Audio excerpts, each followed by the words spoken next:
به به.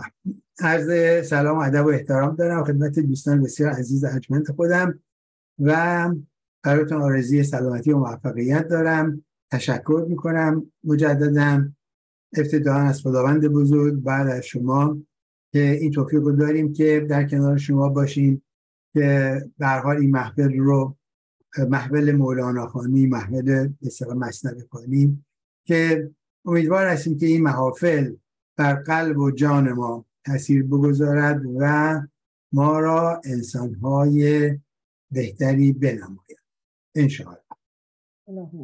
خب عرضم به خدمتتون که من طبق معمول ازتون خواهش میکنم دوستان همه خودشون رو میوت بکنن که صداهای خارجی تو سیستم، اگه همه لطف کنید هم خودتون رو میوت بکنید که صداهای خارجی تو سیستم نباشه.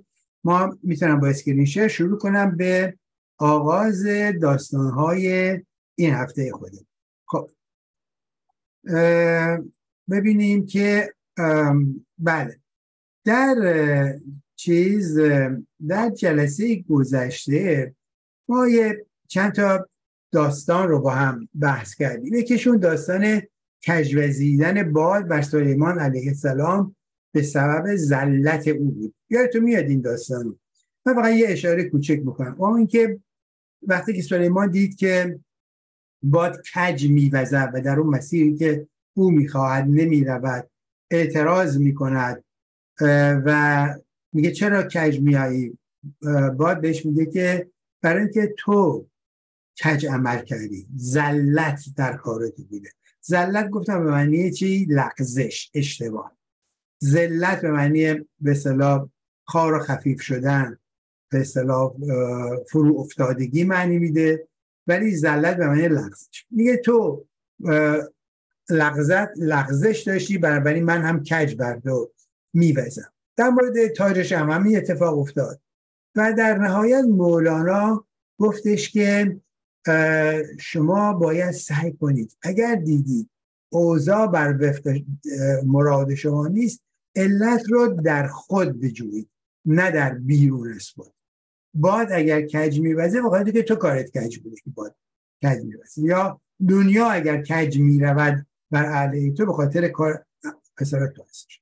بعد راجع به احمق صحبت کرد و اینکه حضرت پیامبر فرمود که اگر احمق حلوا توی دهن من بذاره من تب میکنم، اما اگر عاقل به قول معروف بر من حتی فوش بده، من اون رو به فال نیک میگیرم و میدونم که در اون فوش دادن و دشمنی کردنش هم نیکویی وجود دارد.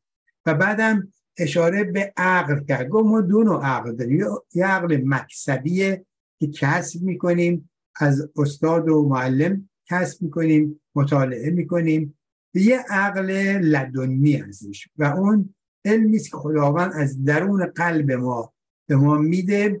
و بعد مولانا گفتش که این غالبا اولیای الهی دارن، اما ما هم این استعداد را داریم که به اون مرحله برسیم، به شرطی که آینه قلب خود را صیقلی کنیم و به اصطلاح نفس خود را تحت کنترل داریم. اونجوری ما هم اون علم لدنی به اون میرسیم. بعد باز در تمدید به اصطلاح و یا تبیین این قضیه عاقل و نمیدونم دشمن و دوست، این حرفا، گفتش که یه نفری با یه نفری داشت مشورت میکرد که اون دشمنش بود. اون طرفی که عاقلی که دشمن این طرف بود برگشت بهش گفتش آقا جان تو چرا با من مشورت میکنی؟ من قاعدتا دشمن تو هم و نباید تو رو راهنمایی درست بکنم. تو برو با یکی که با رفیقه با اون به اصطلاح مشورت بکن. اما این گفتش که نه، میدونم تو با من دشمنی، ولی در این حالم میدونم که تو انسان بسیار فرهیخته‌ای هستی و هرگز من رو بد راهنمایی نمی‌کنی.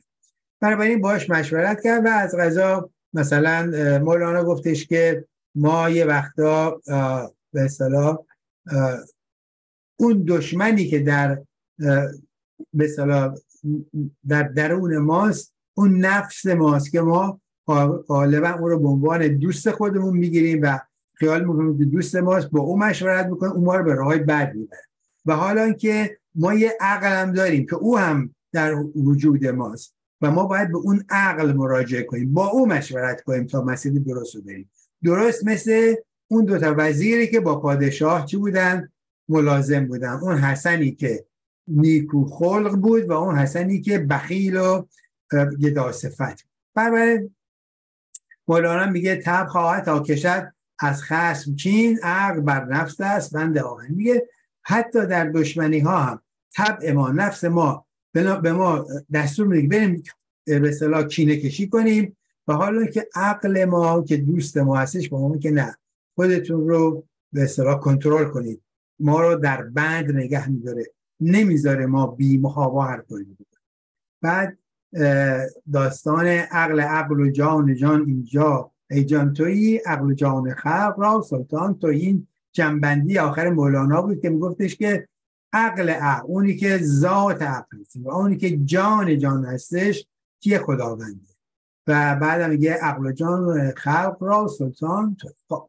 بعد 2 مرتبه حالا که میگه ما با عاقل باید مشاوره کنیم و در مسیر حکم عاقل باید حرکت کنیم، یه مثال خیلی جالبی رو مولانا میزنه به اصطلاح داستان امیرگردانیدن یک جوان بر لشکر که به دستور پیامبر ایشون میشه یه جوان 18-20 ساله فرمانده لشکری میشه که تعداد زیادی انسانهای بسیار پیر و به قول معروف جنگ دیده و قسالهازا در اون لشکر هستن و پیامبر دستور میده که این جوان بر فرمانده شما باشن.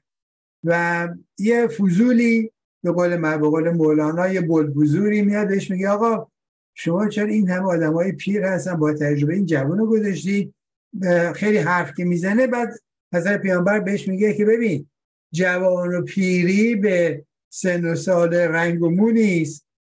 بسیاری آدم ها هستن که موی سیاه دارن و سن کم دارن اما در تدبیر و عقل پیرن، و بسیار پیرانی که موی سفید و سن سال زیاد دارن و در تدبیر جوان و کم تجربه هستن.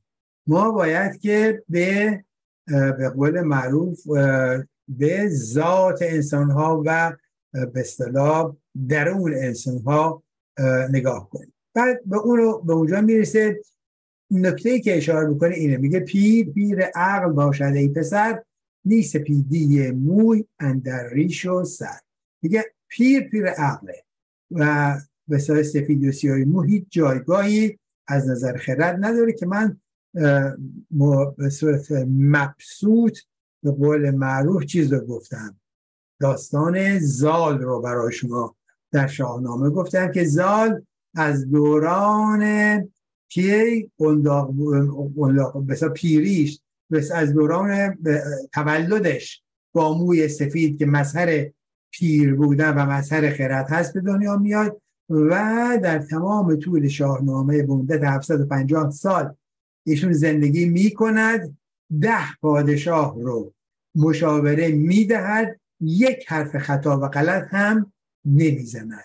هر تصمیمی هم که اون میگیرد تصمیم درست است. حالا اگر یه پادشاهی به ذلت میافتد و به ذلت گرفتار میشود، اون کسی هستش که به حرف زال گوش نکرد. بنابراین خیلی هم جالبه. بعد در آخر مولانا میگه جهد کن تا پیر عقل و دین شوی، تا چو عقل کل تو باطن بین شوی. این جمله آخر سرآغاز بحث امروز است. جهد کن تا پیر عقل و دین شوی، تا چو عقل کل تو باطن بین شوی. عقل کل چیه؟ خداونده. خداوند یکی از ویژگی‌هاش چیه؟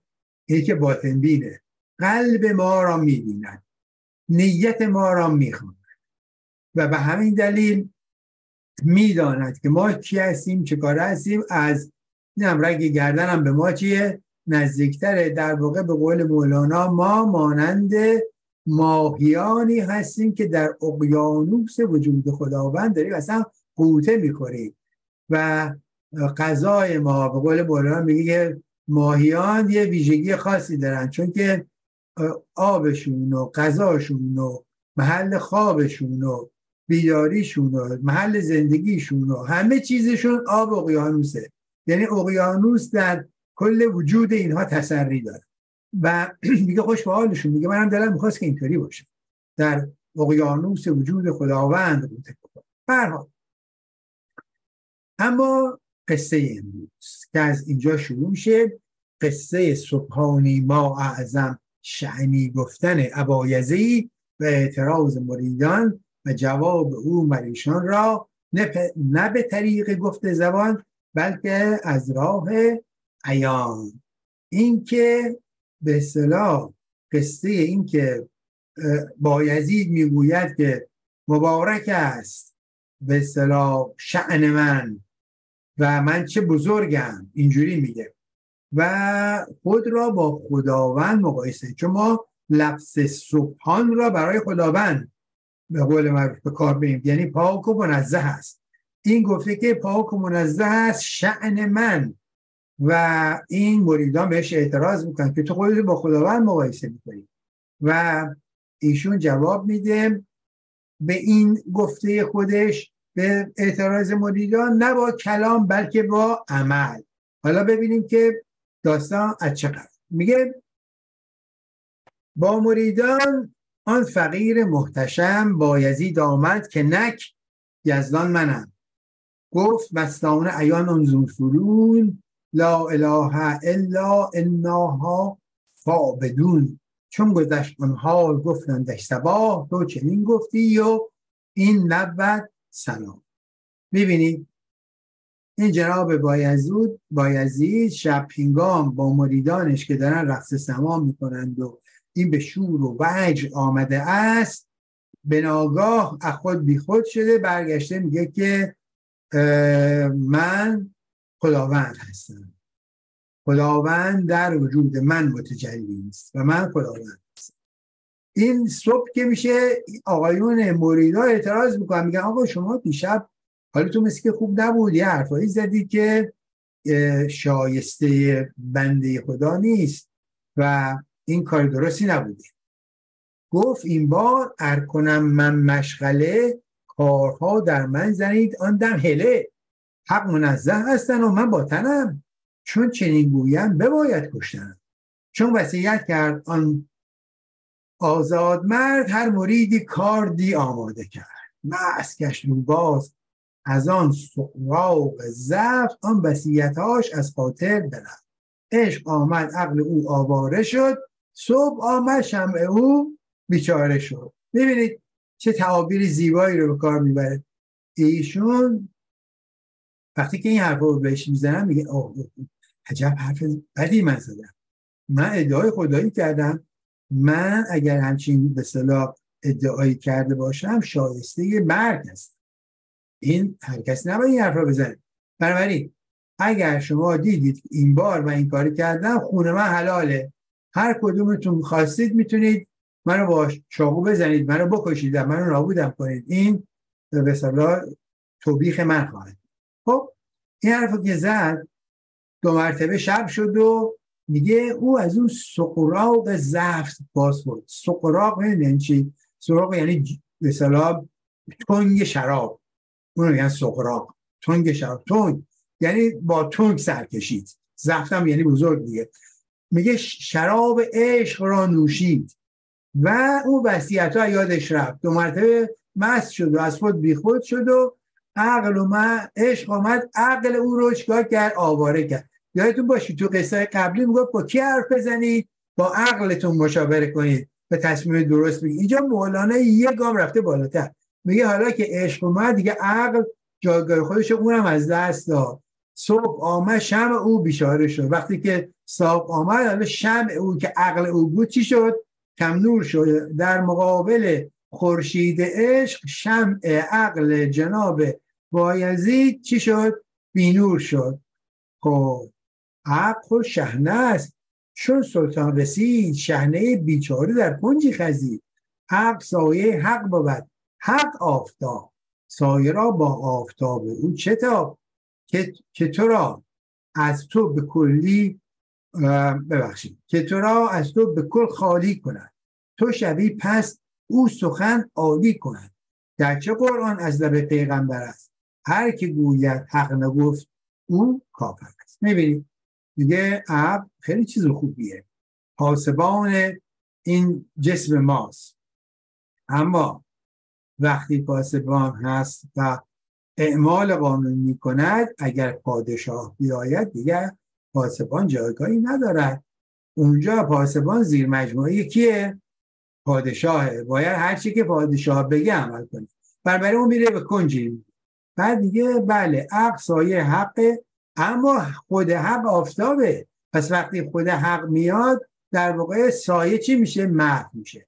بعد که تو را از تو به کل خالی کنه. وقتی آفتاب میاد تو را از خودت خالی، تو شوی پس او سخن عالی.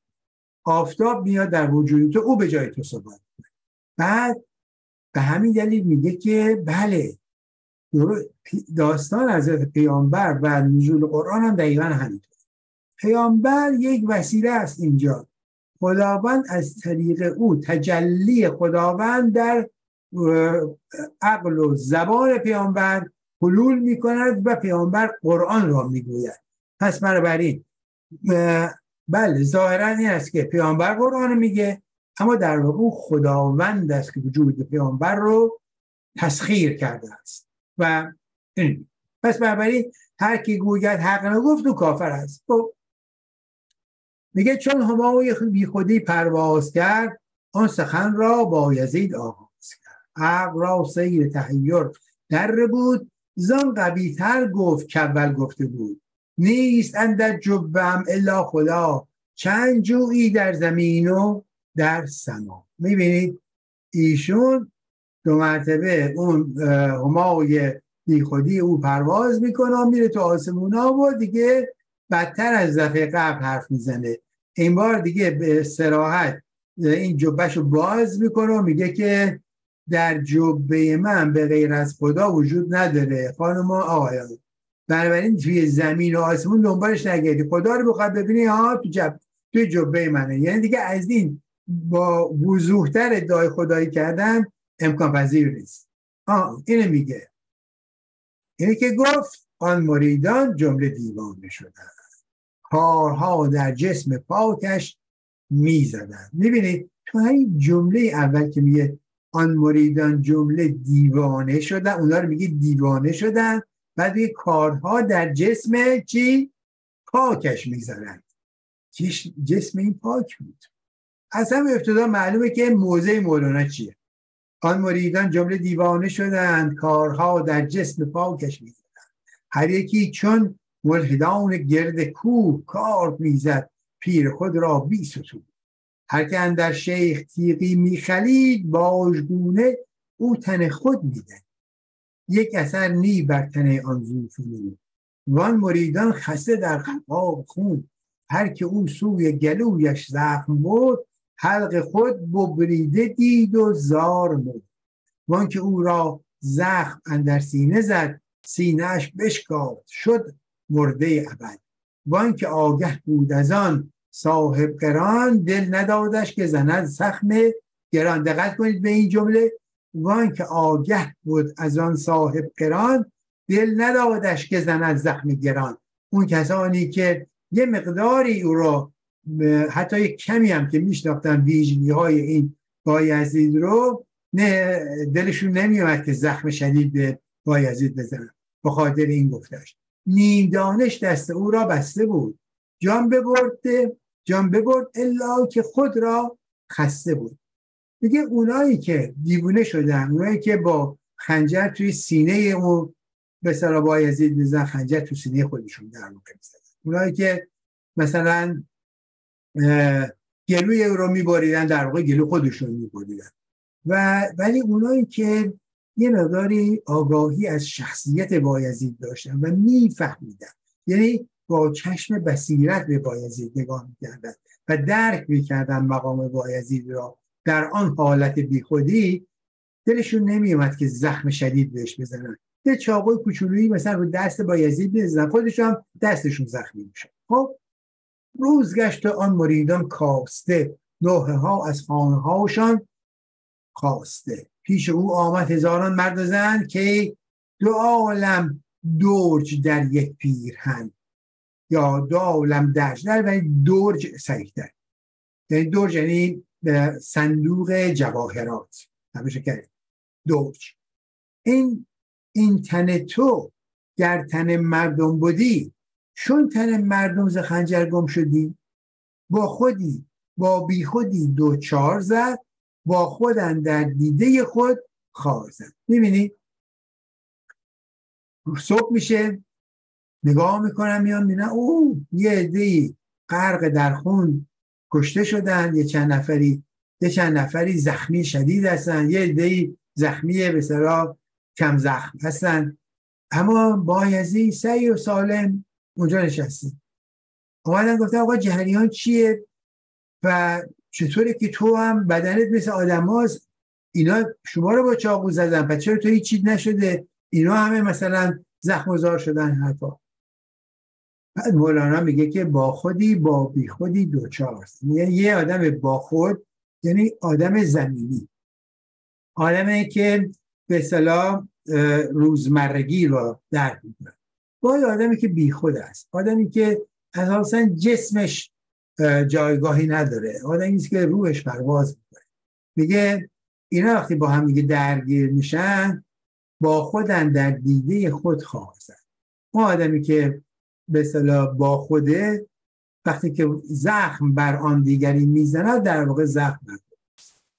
بعد دیگه ای زده بر بی خودان تو ذوالفقار، بر تن خود میزنی آن هوش دار. این که مولانا اینجور عمیق داره بحث میکنه، بذارید بخونم تا بعد بهتون بگم چه به اصطلاح خلاصه اینو ما در اصطلاح چی میگیم. میگه ای زده بر بی خودان تو ذوالفقار، بر تن خود میزنی آن هوش دار، گر کنی توف سوی روی خود کنی، ور زنی بر آینه بر خود زنی. دقت کن، میگه تو وقتی ضربه تو آینه میزنی در واقع داری به تصویر خودت ضربه میزنی، داری به خودت، یعنی اگر تو زشتی در آن آینه میبینی اون با آستاب زشتی خودته، پس داری اگر آینه رو میشکنی داری با زشتی خودت داری مبارزه میکنی، زخم بر خودت داری میزنی. ور ببینی روی زشت آن هم تویی، ور ببینی عیسی مریم تویی، او نه این است و نه آن، او ساده است، نقش دو در پیش تو بنهاده است. میگه اولیای خداوند در واقع آینه و بازتاب اخلاق، روحیات، زیبایی ها و زشتی های خود تو هستن. بنابراین هر ضربه ای که اصلا ببین این داستان بایزید دو چاقو زدن به او اصلا شاید کلش افسانه است، همچین اتفاقی اساسا نیافتاده، در تاریخ هم همچین چیزی نیامده، اما این مفهوم بسیار زیبا در این قصه داره بیان میشه که آقا اولیای الهی آینه تمام نمای شما هستن. اینو ما در قرآن هم داریم، المؤمن مرآت المؤمن، مؤمن آینه مؤمن است. این که گفتم در اصطلاح ما چی میگیم اینجا که میگه ای زده بر بی خودان تو ذوالفقار، بر تن خود میزنی آن هوشدار، در واقع ما چی اصطلاحی که بکار بریم آمینه میگیم چی؟ میگیم هر که با آل علی در افتاد ور افتاد. دقت کردید؟ هر که با آل علی در افتاد، یعنی کسانی که با زیبایی، با خوبی، با صداقت میجنگن در واقع با خود میجنگن و در واقع خودشون رو با دست خود نابود میکنن. خب بعد میگه چون رسید اینجا سخن لب در ببست، چون رسید اینجا سخن لب در ببست، چون رسید اینجا قلم در هم شکست. لب ببند ارچه فصاحت دست، دم مزن والله اعلم به رشاد، بر کنار بامی ای مست مدام، هست بنشین یا فرود یا بستم. اینجا یه دفعه مولانا به خودش میاد راجع به این که مؤمن مرآت مؤمن، اولیای الهی مرآت به اصطلاح یا آینه وجودی انسان ها هستن. حالا اگه بخواد وارد این بشه باید یه چیزای دیگه رو بگه، یه اسرار دیگه رو هم بازگو کنه که نمیخواد بکنه. میگه وقتی سخن به اینجا رسید لب من بسته شد و تا به اینجا رسید قلم هم من در شکسته، نمیتونم بگه بیشتر از این پیش برم. اگرچه فصاحت به من دست داده اما به خودش هشدار میده که دم مزن اعلا والله اعلم برشا. خداوند خودش به اصطلاح انسانها را رشد میدهد. بر کنار بام ای مست مدام، پس بنشین یا فرود آ و سلام. میگه لب بام رسیدی، حواست جمع باشه، الانه که پرت پیشی پایین. بنابراین یا بکش خودتو عقب یا بیا از بام پایین. دیگه بیشتر از این حرف نیست. خب اینو گفت. پس تا حالا چی گفت؟ گفته که یک، عاقل خوبه با حسن خوب مشاوره کنی، نه با حسن بد. دو، گفته چی؟ گفته که عشق از عقل هم مقامش بالاتر هستش. بعد گفته که اولیای الهی اونهایی هستن که به اصطلاح مرجع خوبی هستن. شما خودتون رو در آینه وجود او میبینید. خب میتونید زشتی ها و زیبایی خودتون رو یعنی چی؟ یعنی واکنش یک عارف نسبت به شما نشان دهنده زیبایی یا زشتی شماست. اینو داشته باشید. این هم برای شما میگه. بعد حالا یه قصه میخواد براتون میگه. یه قصه ای که به زیبایی رنج ما رو مشخص میکنه که ما آیا عاقلیم، آیا نیمه عاقلیم، آیا خدای نکرده سفیهیم، دیوانه، خب متکبریم. اینا رو برای ما میگه در قالب این داستانی که الان میخوام براتون بخونم که همتون هم از دم این قصه رو از دم همتون بلد هستید. توی کلید ابنه بوده در کتاب‌های فارسی دوران فکر میکنم دبیرستان، سیکل اول دبیرستان این داستان‌ها رو ما میخونیم. قصه آبگیر و صیادان و آن سه ماهی که عاقل یکی نیم عاقل و آن دیگر مغرور و ابله و مقفل لاشه و عاقبت آن سه ماهی. یه قصه آن آبگیر است ای عنود. عنود یعنی چی؟ دشمن، آدم خودخواه، آدمی که به قول معروف یه دنده است، قده. قصه آن آبگیر است ای عنود که در او سه ماهی اشگرف بود. ماهی اشگرف این ماهی شگرف، بزرگ، درشت اندام. در کلیله خوانده باشی لیک آن صورت قصه بود. وین مغز و جان چند صیاد و سوی آن آبگیر برگذشتند و بدیدند آن زمین. پس شتابیدند تا دام آورند، ماهیان واقف شدند و هوشمند. داستان ساده ایه. میگه یه آبگیری بود و سه تا ماهی توش بودن و خیلی هم ماهی‌های درشت و خیلی جذاب و چشمگیر.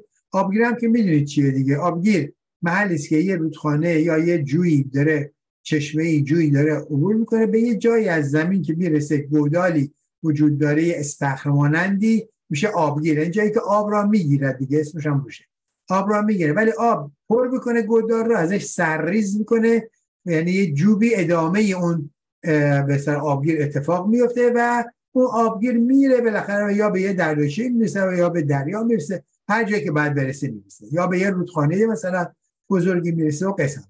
میگه که این آبگیر بود، سه تا ماهی درشت هم توش بودن و صیادا اومدن و به اصطلاح این رو دیدن که این سه تا ماهی اینجا هستش، خوشحال شدن و رفتن که دام بیارن و به اصطلاح که اینا رو بگیرن دیگه، یا قلابشون رو بیارن، تورشون رو بیارن، هرچی که این سه تا ماهی رو بگیرن. ماهی درشت باحالی هم. ماهی ها واقف شدن که صیادای اومدن. آن که عاقل بود عزم راه مشکل ناخواه کرد. گفت با اینها ندارم مشورت، که یقین سستم کنن از مغفرت. مهر زاد و بود بر جانشان تند، کاهلی و جهلشان بر من زند. اونی که عاقل بود، اون ماهیه که خیلی عاقل بود، بلا فاصله گفت اوضاع خرابه و اینا رفتن دام بیارن، حتما میان ما رو میگیرن، برای منده بخوام نجات بدن.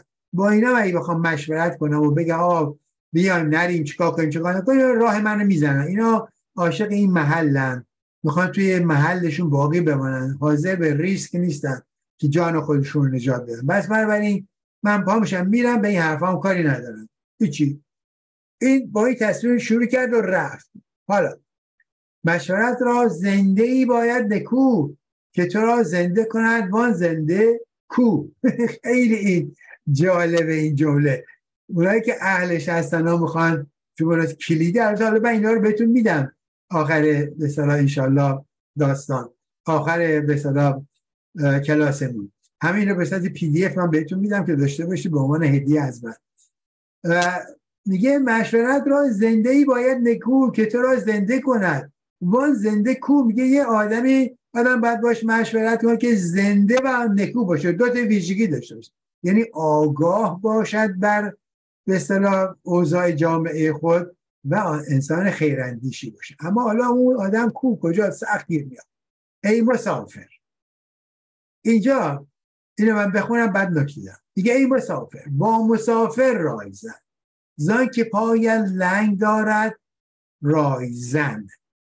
اینو دو جور میخونن، یکی میگن ای مسافر با مسافر رای زن، زن که پای لنگ دارد رای زن، دقت کنی رای زنان، که بعد حالا اینو خردگیری میکنن. از دم هنبول وطن بگذر مایست، که وطن آن سوست جان این سوی نیست، گر وطن خواهی گذر زان سوی شط، این حدیث راست را کم خوان غلط. دقت کنید این سه تا بیتی که براتون خوندم جا داره یکم راجع بهش بحث. ببین میگه ای مسافر با مسافر رای زن، زان که پای لنگ دارد رای زن. میگه که اگه تو مسافر هستی، اولا چرا میگه ای مسافر؟ چرا میگه ای مسافر؟ چرا ربطی داره؟ میشه بگه ای انسان، ای آدم مثلا عاقل، ای نمیدونم فلان. چرا مسافر؟ برای که میخواد بگه که ما در این دنیا مسافریم. مولانا مفهوم داره از این کلمه. این کلمه رو الکی به کار نمیبره. میگه تو مسافری تو این دنیا، بنابراین با یک مسافر دیگر که همراه و هم سلک و هم مسیر توست، با اون رو به اصطلاح مشورت کن که تو این مسافرتی که داریم با هم میریم چه کار کنیم، چه کار نباید بکنیم، از کدوم مسیر بریم، کجا کم خطرتره، از چه وسیله‌ای استفاده کنیم، چه توشه‌ای با خود برداریم. بعد میگه زان که پایت لنگ دارد رایزن. ولی اگه یه رایزنی باشد که به اصطلاح خب الوطن داشته باشد، نیاز علاقمند به عدم حرکت باشد، علاقمند به سکون و در جا زدن باشد، اون رای تو رو میزن. بعضی اینا گفتن که زن که پایت لنگ دارد رای زن، یعنی اگه با یه زن بری حالا مشاوره کنی، اون پاتو لنگ میکنه، رای تو میزنه و به اصطلاح نمیذاره که تو حرکت کنی، که این به نظر من بسیار به اصطلاح خفیف نگاه کردن به این شعر است و من چنین استنباطی رو نمی‌کنم. از دم هنبول وطن بگذر مایست، که وطن آن سوست جان این سوی نیست. میگه از دم هنبول وطن، اونایی که میگن که آقا ما وطنمون رو دوست داریم، باید در وطنمون خودمون باقی بمانیم، میگه از اینا بگذر مایست، گول مثلا محبت وطن رو نخور. این وطن دنیاست، یادتون باشه، و ما مسافر این دنیاست. میگه از اینجا عبور کن که وطن آن سوست جان این سوی نیست. میگه وطن آن سوست، این ور نیست. ما جسم ما در اینجا وطن گزیده است، از جنس همین خاک و این زمین هم هست، اما ما روحیم، ما جانی، ما به اصطلاح گفت ای یاران هست فرشیم، غربت من سخت‌تر من عرشیم. میگه وطن ما اون طرفه، این طرف نیست اساسا. گر وطن خواهی گذر زان سوی شط، این حدیث راست را کم خوان غلط. میگه اگه میخوای واقعا به وطن خودت، به وطن واقعی خودت برسی، اون آن سوی شط است، آن سوی این رودخانه است و این حدیث راست رو غلط نخوان. خب یادتون میاد جلسه گذشته من راجع به کارلوس کاستاندا براتون گفتم، گفتش که دون خوان بهش گفتش که باید از شکاف بین دو جهان عبور کنی و در اونجا یک هیولا وجود دارد، هیولایی به صورت مگس بسیار خوفناک که تو را میترساند که از شکاف دو جهان عبور کنی. مولانا هم در اون شعرش گفتش که اون آخرین شعر غزلی که گفت گر اژدهاست بر در، عشق است چون زمرد، از برق این زمرد این دفع اژدها کن. اون شعر بیت قبلش میگه در خواب دوش پیلی در کوی عشق دیدم، با دست اشارتم کرد که عزم سوی ما کن. گر اژدهاست بر در، عشق است چون زمرد، از برق آن زمرد این دفع اژدها کن. در واقع حرفی که دون خوان به کارلوس کاستاندا میزنه دقیقاً ترجمه حرفی است که مولانا به از زبان آن پیر نسبت به خودش میگوید. میگه که گفت تو باید بیای این سو، ولی یه اژدها اینجا وجود داره که تو رو میترسونه، اما نباید از اژدها بترسی. تو با زمرد عشق بیا. وقتی که اومدی اون اژدها به محض اینکه این زمرد عشق رو در دست تو ببینه فرار میکنه و تو به راحتی وارد این سوی ماجرا میشی. پس بنابراین میگه گر وطن خواهی گذر زان سوی شهر، این حدیث راست را کم کن. خب مولانا درسش رو کرد، قصه به ما داد، حالا برمیگرده به داستان. گفت ماهی دیگر وقت بند. اون پس اون به اصطلاح ماهی عاقله حرفای خودش رو با خودش زد و رفت. اما ماهی دوم که نیمه عاقله گفت ماهی دیگر وقت بلا، چون که ماند از سایه عاقل جدا. کو سوی دریا شد و از غم عتیق، فوت شد از من چنان نیکو رفیق. لیک از آن نندیشم و بر خود زنم، خویشتن تا این زمان مرده کنم. پس برآرم اشکم خود بر زبر، پشت زیر و میروم بر آب سر. میروم بر وی چنان که خس رود، نی به سعی باقی چنان که کس رود. مرده گردم خویش بسپارم به آب، مرگ پیش از مرگ ابن است از عذاب. میبینید خیلی جالبه. ماهی دومی اولا یادتون باشه دیدید مولانا اول قصه گفت شما همتون این قصه رو خوندین ها، تو کلیده من همتون هم بلدید، منم بهتون همین رو گفتم همتون بلدید. ولی بعد مولانا یه حرف قشنگی زد، گفت اون صورت قصه است که شما توی کلیده میخوندید، اما من الان میخوام جان قصه رو برای شما بگم. این جان قصه است. دیدید یه درس عمیق و بزرگی رو به شما داد در داستان ماهی عاقل، حالا در داستان ماهی نیمه عاقل داره برای شما قصه میگه ماهی نیمه عاقل بود، وقت بلا رسید، دید چیزا اومدن، صیادا اومدن، و تورم که دستشونه، قلاب ماهیگیری هم که دارن و همه چی هست و آماده است. گفت ببین اونی که عاقل بود به موقع اقدام خودش انجام داد و از غم چی شد؟ به سوی دریا رفت. از این چی؟ از برکه به سوی دریا رفت. یادتون باشه از برکه این جهان به سوی اقیانوس آن جهان حرکت کرد، رفت تو مسیر خودش انداخت و رفت و از غم عتیق شد. عتیق یعنی دور. عتیق هم میگن چی؟ جنسی که مال دوران بسیار دور است، میگیم عتیقه است. خب این رفت. حالا من چیکار باید بکنم؟ من باید یه فکری بار خودم کنم، با اینکه بعد خودم رو مردن بزنم و شکم خودم رو بیارم رو آب، پشتم رو بکنم زیر آب، به مفهومی که من مردم و مانند یک خس یعنی یک کاه، یه چوب باریک سبک روی آب حرکت کنم، نه با شنا مثل آدم هایی که زنده و شنا میکنن یا ماهیانی که زنده حرکت کنن. من مرده میشم و خودم رو به آب میسپارم.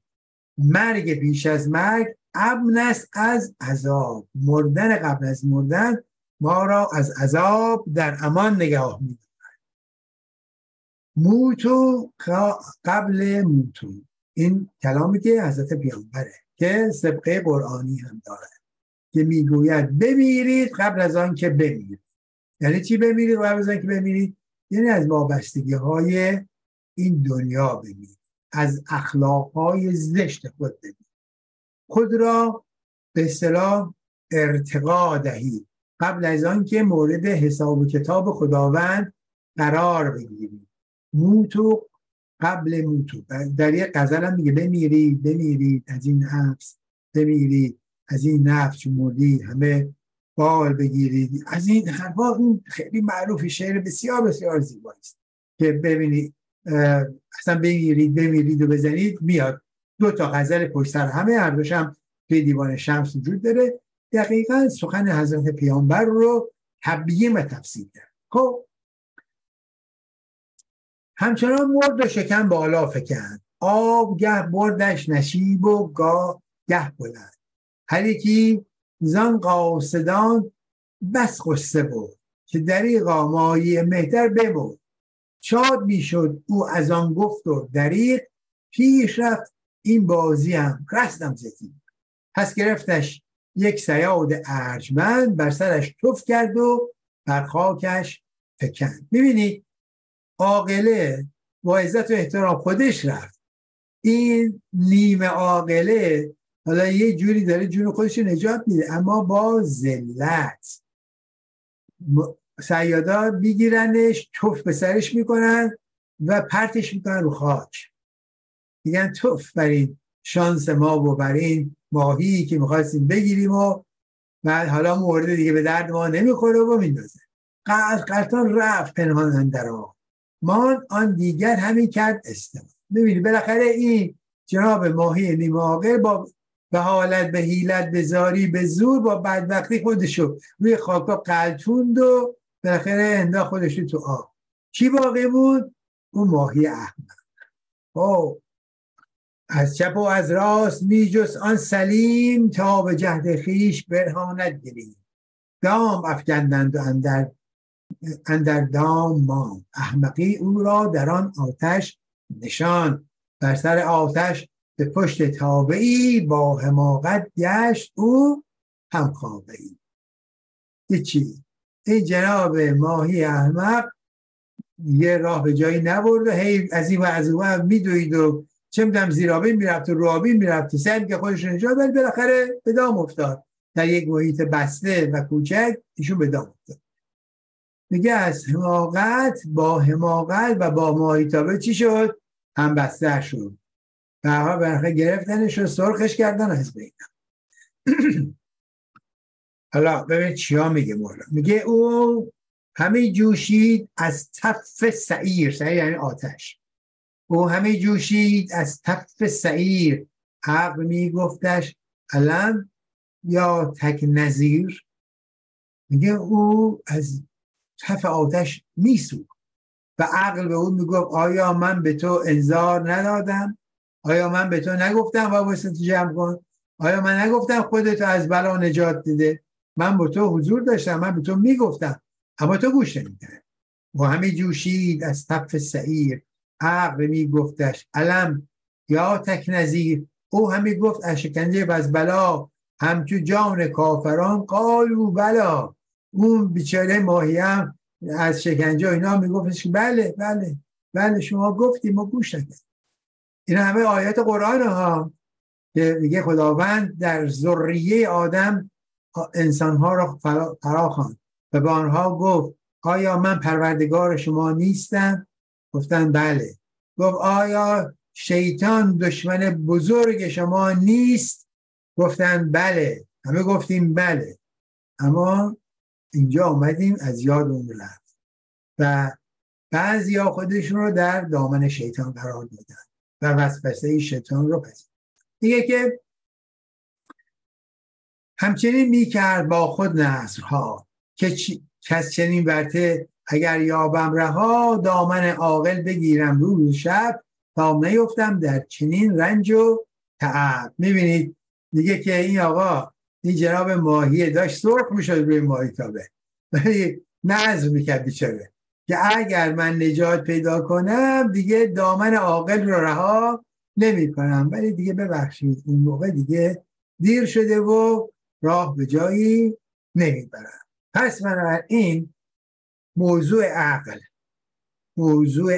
موضوع مشاوره با عاقل و در مسیر عقل گام برداشتن مهمه، ولی از عقل بالاتر اولیای الهی هستن که دامنه عشق رو برای ما گسترده میکنن. میگه اونها به اونها که نگاه کنید مشکلاتتون رو خوب متوجه میشید.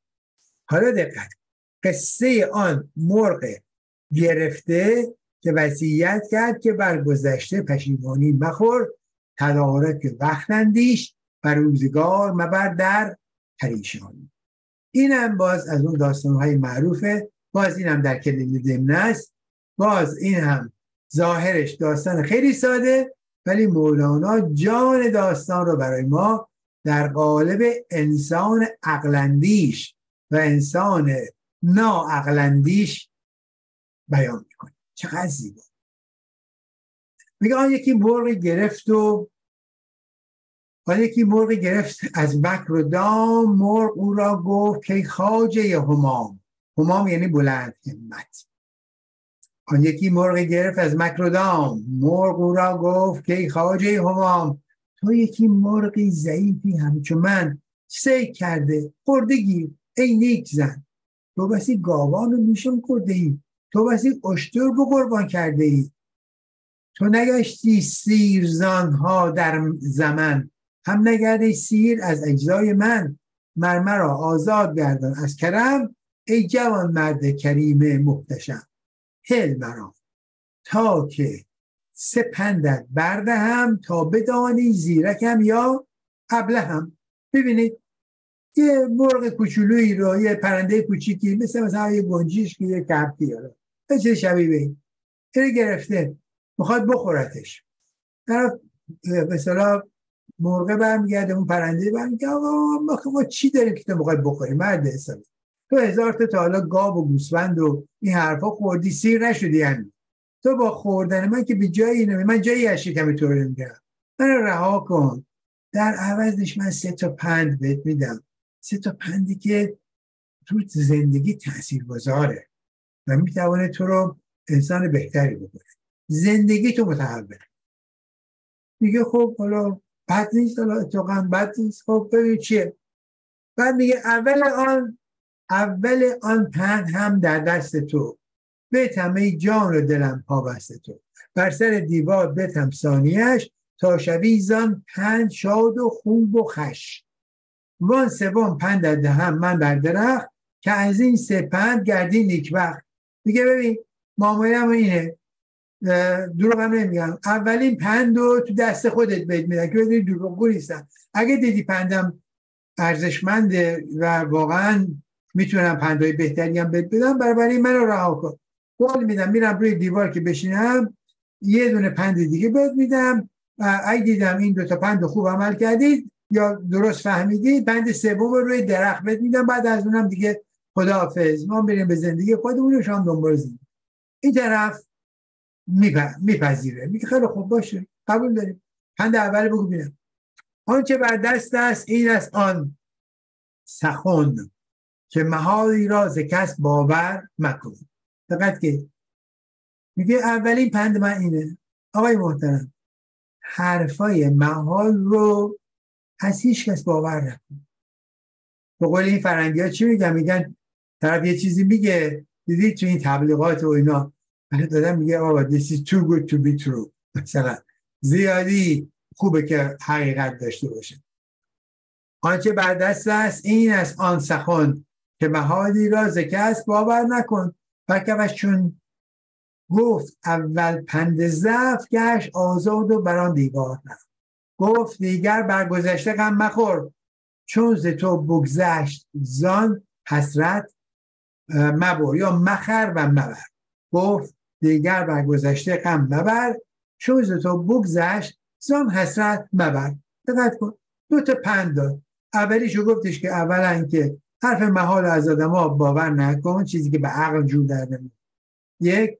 دوم این که چیزی رو که دیگه از دست دادی بر گذشته غم مخور.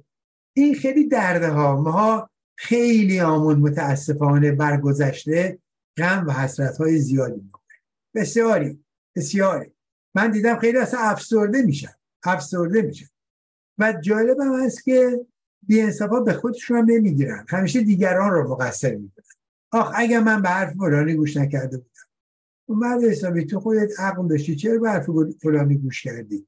که یه همچین ضرری رو بکنه. حالا ضرر میتونه عاطفی باشه، میتواند مالی باشد، میتواند اجتماعی باشد، میتواند فرهنگی باشه. انواع اقسام ضررها رو انسان ممکنه بکنه. غالبا به خاطر این هستش که دچار طمع میشه، دچار فریفتگی میشه و یا به انسانهای ناباب اطمینان میکنه. خب پس میگه یک، چیزای محال باور نکن. دوم، چیزی که از دست میدی قصه‌شو نخور، به فکر آینده باش. بعد از آن گفتش که در جسمم کتیم 10 درم سنگ است، یک در یتیم. دولت تو، بخت فرزندان تو بود، آن گوهر به حق جان تو. فوت کردی در که روزیت نبود، که نباشد مثل آن در در وجود. هم میگرده بهش میگه که وقتی رو درخته و این به اصطلاح پند دوم هم بهش شده. میگه که زن یه چیزی بهت بگم آقای محترم. بله، فقط یه چیز، متاسفم برد. من یک در بسیار گرانبهای سنگین وزن به اصطلاح 10 سنگه رو تو شکمم به عنوان دانه خورده بودم.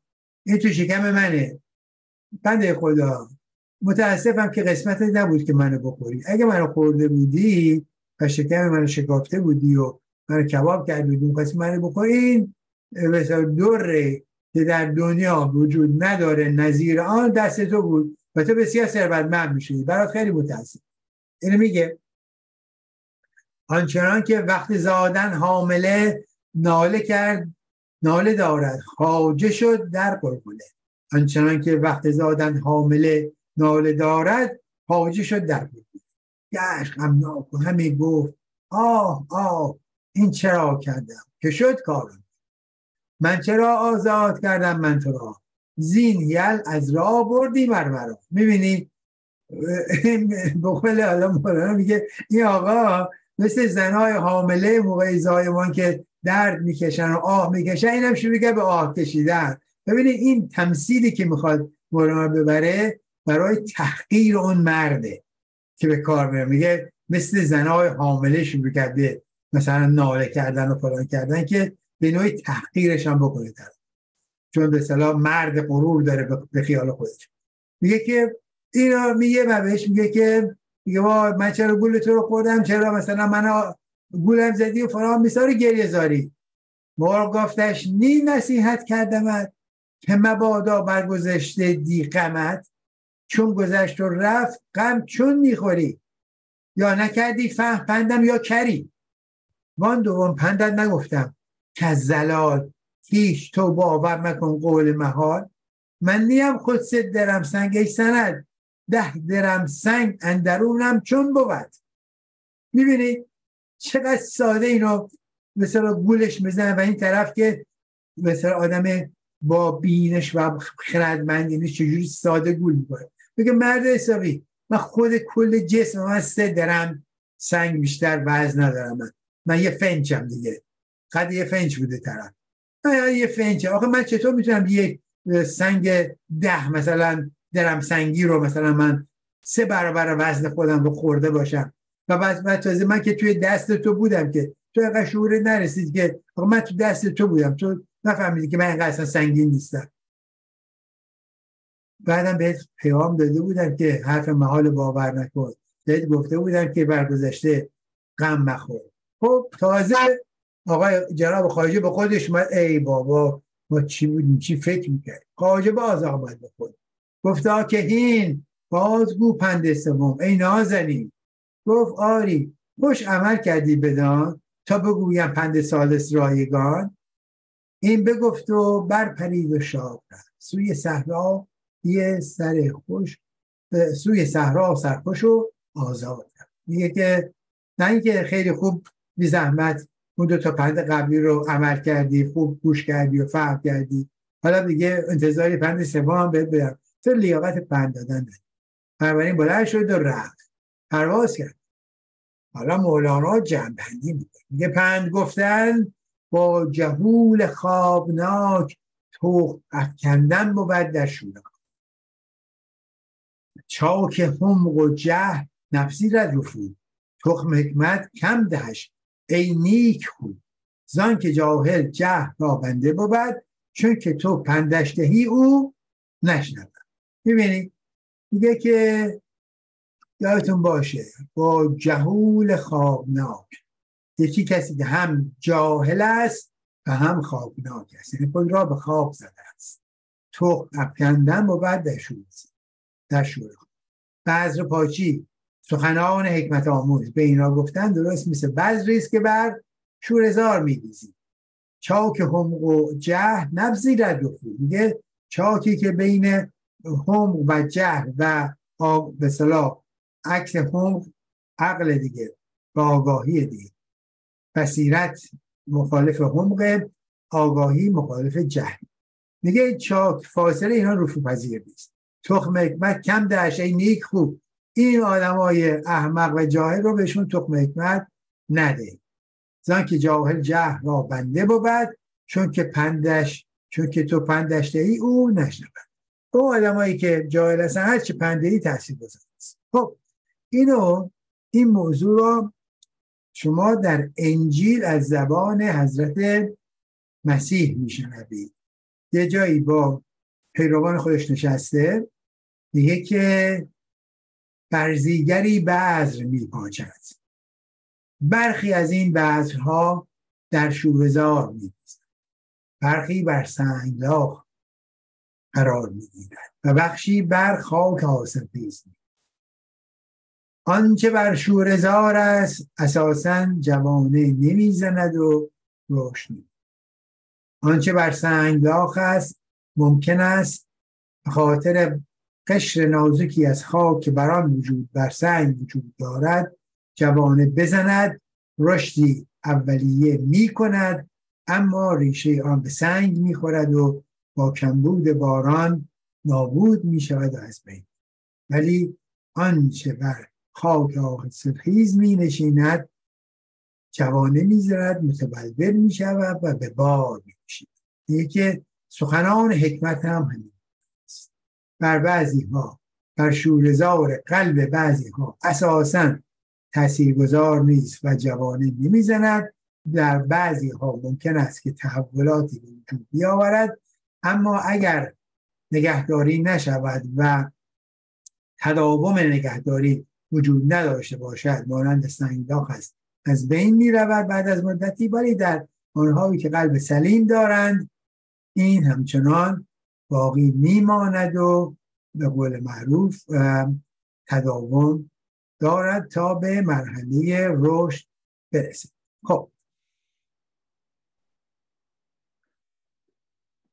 خب پس بنابراین ما دیدیم که به اینجا رسید که ما با آدم جاهل، اگر جاهل و خوابناک اگر سخن بگوییم، مانند آن است که بعض در شور خاک ریختیم و در قلب و روح این آدم ها هیچ رشد و جوانه ای از معرفت و حقیقت وجود نخواهد داشت. برها اما میایم سر قصه بعدی که بگه کیا هستن که به قول معروف عاقل هستن و کیا هستن که دچار توهم هستن.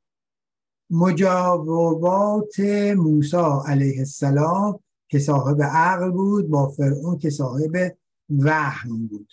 مجاوبات یعنی گفتگوها، به اصطلاح دیالوگ ها، که موسی که گفتم در قرآن کریمم اصلا موسی مظهر عقله. در سخنان مولانا هم موسی همیشه مظهر عقل، از قضا موسی مظهر عشق نیست، در حالی که مثلا خضر مظهر عشقه و افراد دیگه هستن که مظهر عشق هستن. ولی موسی همیشه یک پیغمبر است بسیار مبتنی بر قوانین و قواعد زهد صحبت میکنه و عاقلانه صحبت میکنه، خداپرسته، به قول معروف سنتیه حضرت موسی. برها میگه بر فرعون عالمسوز را، عقل مر موسی جان افروز را. رفت موسی بر طریق نیستی، گفت فرعونش بگو تو کیستی. گفت من عقلم، رسول ذوالجلال، حجت الله هم، امان از هر زلال. گفت نی خاموش رها کن های هو، نسبت و نام قدیمت را بگو. گفت موسی نسبتم از خاک دانش، نام اصلم کمترین بندگانش. ببینید داره دو تا شخصیت رو که موسی است که مبتنی بر عقل سخن میگوید و فرعونی که مبتنی بر وهم. وهم یعنی چی؟ یعنی توهم داشتن، یعنی خود را بزرگ دیدن، چیزی را که حقیقت ندارد حقیقت پنداشتن. شنیدی اونایی که میگن مثلا قرصای روانگردان مصرف میکنن یا مواد مخدر مصرف میکنن، یه چیزایی رو توهم میکنن، از یه جایی میخوان بپرن مثلا، یا یه کارهایی میخوان بکنن که عاقلانه نیست. ایناست میگه این دوتا در مقابل هم قرار میگیرن و فرعون از موسی میگه تو کی هستی؟ موسی خودش معرفی میگه من عقلم و رسول خداوند. و اون میگه نه این حرفا رو نزن، اینا های هویه، اینا به قول معروف خودت داری تعریف میکنی. بگو نامت کیه، اسمتو به من بگو، شغلتو به من بگو، نسبتو به من بگو. میگه نسبت نسب من از خاک و نام اصل منم کمترین بندگان خداست. ببینید هرچی اون میخواد که به قول معروف مسئله رو به نوعی زمینی برگزار کنه، موسی آسمانی به او جواب میده. میگه بنده زاده آن خداوند مجید، زاده از پشت جواری و عبید، نسبت اصلم ز خاک و آب و گل، آب و گل را داد یزدان جان و دل، مرجع این جسم خاکم هم به خاک، مرجع تو هم به خاک ای سهم. خیلی جالبه. میگه که من بنده زاده خداوند مجید هستم، یعنی یک کسی که بنده خداوند مجید هستش، بنده او هست، بنده زاده او هست، پس بنده زاده بنده او هست و زاد و پشت و مثلا نسبم هم از کنیزان و غلامان است. چرا؟ چون خاندان هر حال به قول معروف سبتیان، یعنی خاندان بنی اسرائیل اسیر بودن دیگه، جزو بردگان بودن در به اصطلاح سرزمین فرعون مصر. خب دیگه بنده زاد و پشت هم از کنیزان و غلامان و بندگانه، نسبت اصلا ولی از آب و خاک و گله و من همون آب و خاک گلی هستم که خداوند به من جان و دل داده است. مرجع من بازگشت جسم منم باز به همین خاکه. اتفاقا تو هم بی زحمت وقتی بمیری جناب فرعون که خیلی هم خودتو سهمناک و بزرگ میپنداری، به همین خاک هم تو هم باز خواهی گشت. اصل ما و اصل جمله سرکشان هست، از خاکی و آن را صد نشان. نی مدد از خاک میگیرد تنت، نی مدد از خاک میگیرد تنت، از غذای خاک پیچد گردنت، چون رود جان میشود او باز خود، اندران گور مخوف سهمناک. این من و مایی تو اشباه تو، خاک گردند و نماند جاه تو. ببینید باز موسی داره به نوعی فرعون رو میکشه پایین، داره تحقیرش میکنه، داره میگه که ببین همه ما از خاک هستیم، 1000 تا نشان هم وجود داره که ما هممون این جسمای ما همه از خاکه و دلیلش هم همینه که غذایی هم که تو میخوری و گردنت کلوف میشه و گردن کلوف میشی و قوی میشی و بزرگ میشی، تو هم باز اصلا خاک داری غذا میگی. وقتی هم که اون روح از بدنت میره بیرون، جسم تو رو تو خاک میذارن، میبینی که عملا اون جسم تو 2 مرتبه به خاک تبدیل میشه. پس بنابراین من و تو هممون چی هستیم؟ از خاک هستیم و به همین خاک هم باز میگردیم. خب بعد میگه آقا فرعون میگه گفت غیر این نسب نامیت هست، بر تو را آن نام خود اولیتر است. بنده فرعون و بنده بندگانش، که از او پرورد اول جسم جانش. بنده یاغی و تاغی ظلوم، زین وطن بگریخته از فعل شوم. خونی و قداری و حق ناشناس، خونی و قداری و حق ناشناس، هم بر این اوصاف خود میکن قیاس. در غریبی خوار و درویش و خلق، که ندانستی سپاس ما و حق. حالا این جناب فرعونه که میخواد به اصطلاح موسی رو تحقیر کنه. موسی دیدید که در جواب فرعون جوابای سمبولیک بهش میداد. گفت نسبت که میگم من مثلا نسبم از بردگان و از نمیدونم کنیزان، جسمم از خاکه، تو هم از خاکی، برای من جفتمونم خاک میشیم. بهش چیز میداد، به قول من نمیگفت نام پدرم کیه، فلانم کیه، فلانم کیه، ولی میگه که نه، تو یه نام دیگه ای داری. کیه نامت؟ نام تو بنده فرعون و بنده بندگان فرعونه و جسم و جان تو در خونه من و به اصطلاح سر سفره من شکل گرفته. تو یه بنده هستی که هم یاغی هستی، هم ظالم هستی و جنایت هم کردی، فعل شوم انجام دادی و از به اصطلاح سرزمین خودت هم متواری شدی و رفتی، هم خونی هستی، هم قدار هستی، هم ناشناسی و بسیاری صفات دیگه از همین نوعی که گفتم. تو اینی، نه اینکه حالا بنده خدا و بنده فلان، این حرفا رو ول کن.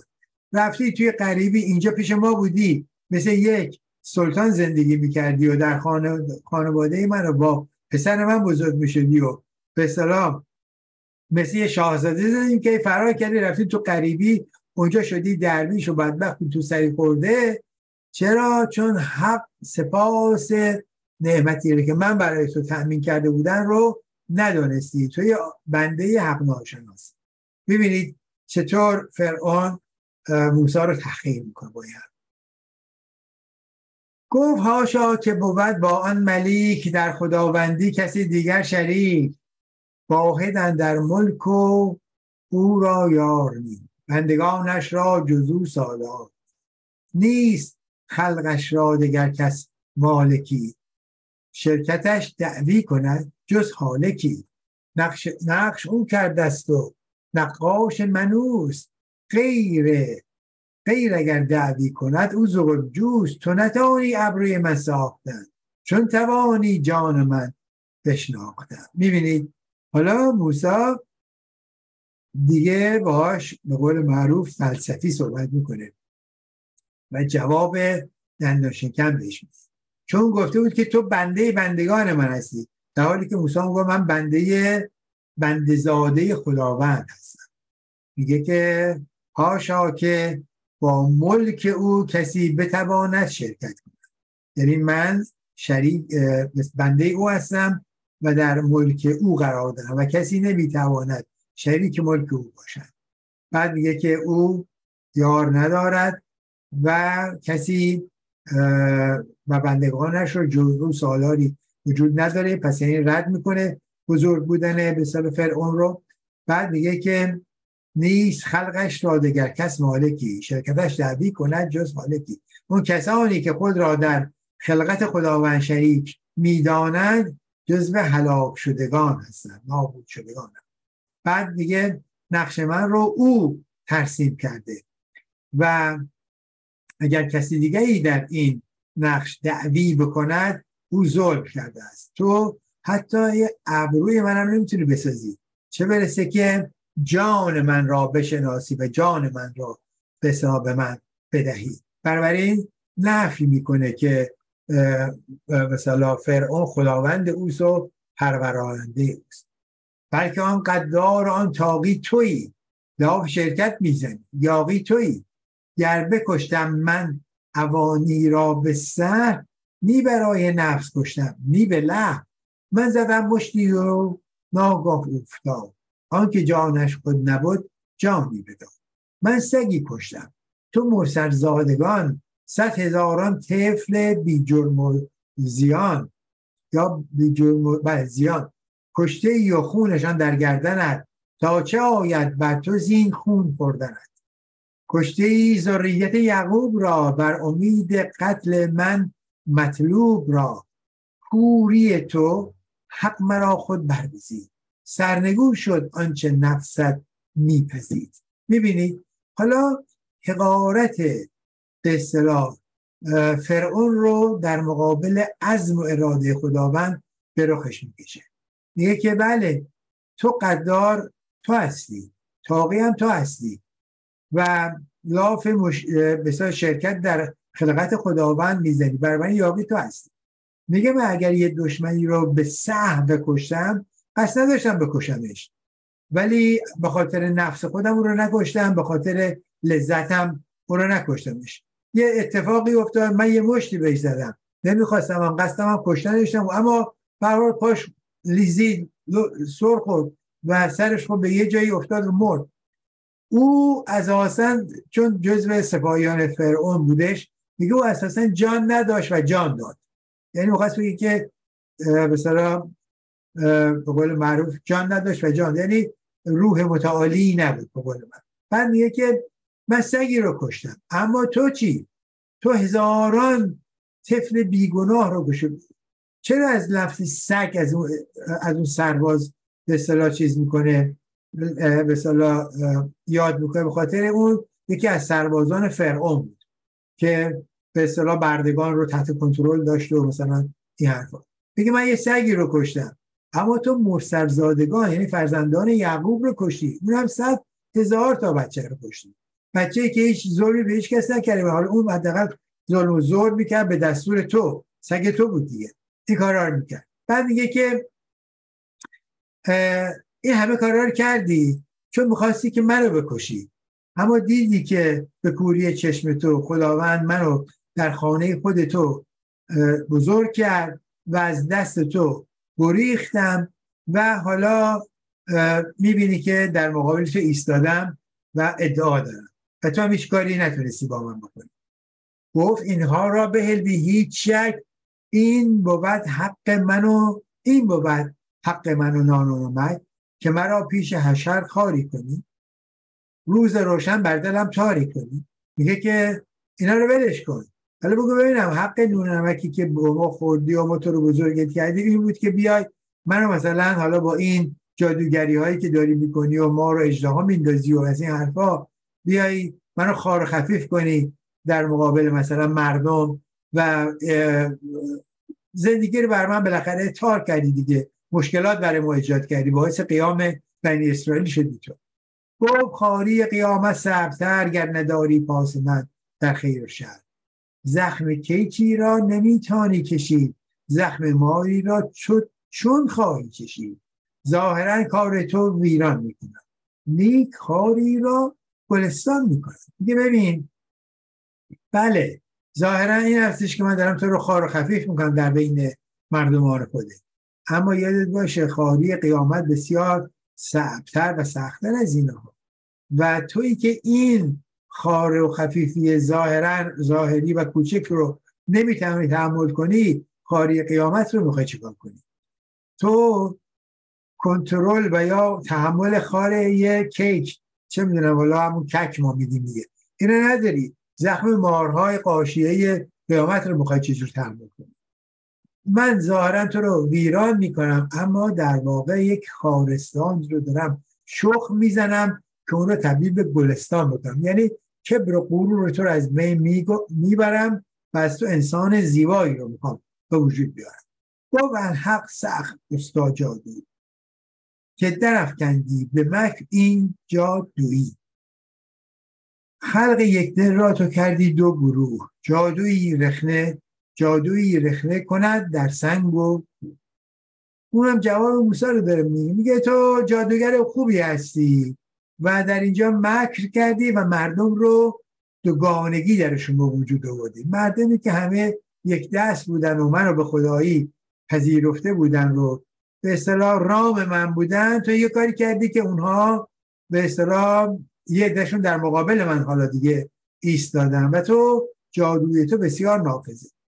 گفت هستم غرق پیغام خدا، جادویی که دید با نام خدا، قفلت و کفر است مایه جادویی، مشعله دین است جان موسوی، من به جادویان چه مادم ای وقی از دمم پر رشک میگردد مسیح، من به جادویان چه مانم ای جنوب که از جانم نور میگیرد کتب، من به جادویان چه مانم ای خبیث که از خدا نازل شود بر من حدیث، چون تو با پر هوا بر میپری، لاجرم بر من گمان بد بری. هر که را افعال دام و دد و بد، بر کریمانش گمان بد بود. چون تو جزو عالمی پس ای مهین، کل آن را همچو خود بینی یقین. میبینید اینجاست که مولانا میگه که از نظرگاه هست، میگه همه از دیدگاه خودشون به جهان هستی نگاه میکنن. پیش چشمت می نهی شیشه کبود، لاجرم دنیا کبودت می نهی. دیگه اونهایی که بدبینن و شیشه کبود بر چشم خود می نهند، بنابراین دنیا رو کبود می نهند. هر کسی از زنده خود شده و از درون من نجست اسرار. اونهایی که ذهنشون خراب نسبت به جهان هستی و نسبت به دیگران، همون بحثی که الان داشتن میگفتن که ببینیم که نیت چیست، ما با چه نیتی زندگی رو شروع میکنیم، با چه نیتی سر کار میریم، با چه نیتی به اصطلاح یک کاری رو آغاز میکنیم. اگر نیتمون پاک و خالص و صاف باشه، قطعا خداوند هم زمینه رو برای ما پاک و خالص و صاف میکنه و انشالله که حتما توش هم موفقیت. میگه ببین من غرق پیغام خدا هستم، کی دیدی که کسی با نام خدا جادوگری کنه؟ بعد میگه که آنچه که مایه و زیربنای جادوست غفلت و کفره، ولی جان من به نور الهی روشن است. من کجام شبیه به جادوگران هسته؟ منی که حضرت مسیح به دم من رشک میبره. البته یادتون باشه که این نمادینه، چون مسیح بعد از موسی میاد، او 2000 سال شاید هم بیشتر، شاید هم کمتر، ولی توی یه چیز حدود نزدیک به 2000 سال بعد از موسی است که مسیح میاد. ولی به هر حال میگه که مسیح رشک نفس منو داره. بعد میگه که ای آدم بیگانه، کتاب ها از جان من نور میگن، اشاره به اون 10 فرمان موسی هستش. بعد میگه باز من به جادویان چه به اصطلاح مانند هستم، زیرا که کس خدا نازده شود بر من حدیث. خداوند به من وحی میکنه، من کجام به جادوگران میکنه.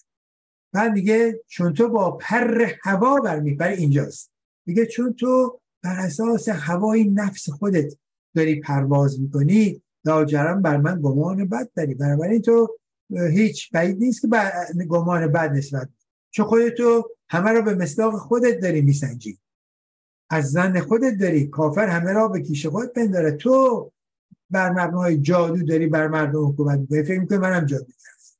هر که را افعال دام و دد و بد، بر کمانش گمان بد.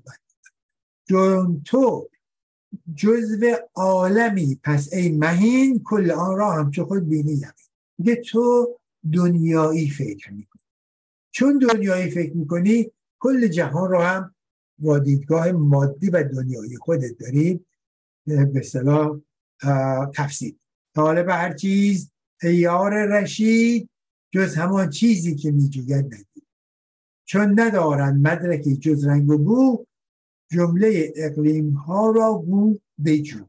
گاو در بغداد آید ناگهان، بگذرد از این سران تا آن سران. از همه عیش و خوشی ها و مزه، او نبیند غیر قشر خربزه.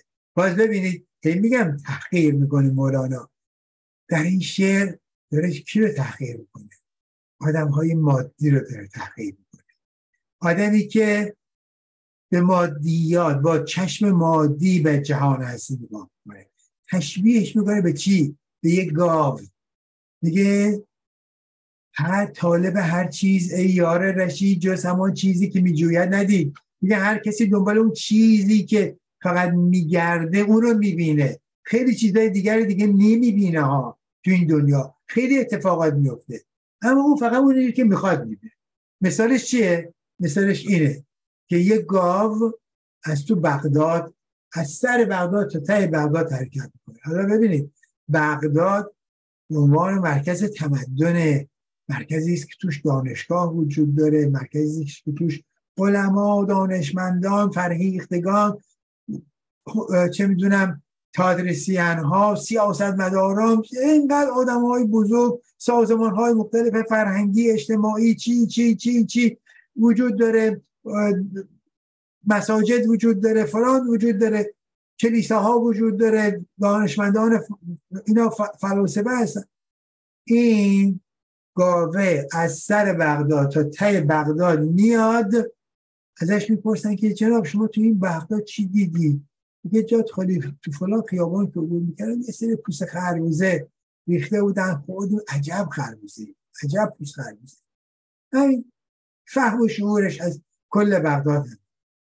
حالا این بغداد رو بغداد جهان هستی بگیرید و آدم هایی که خدایی نکرده در حد پوست خربوزه نگاه میکنن و حسرت ها میکنن از نداشتن پوست خربوزه کافی برای تغذیه خودشون. من فکر میکنم که همینجا برای امشب کافیه. ممنون هستم که توجه فرمودید و حالا با اجازه شما به ختم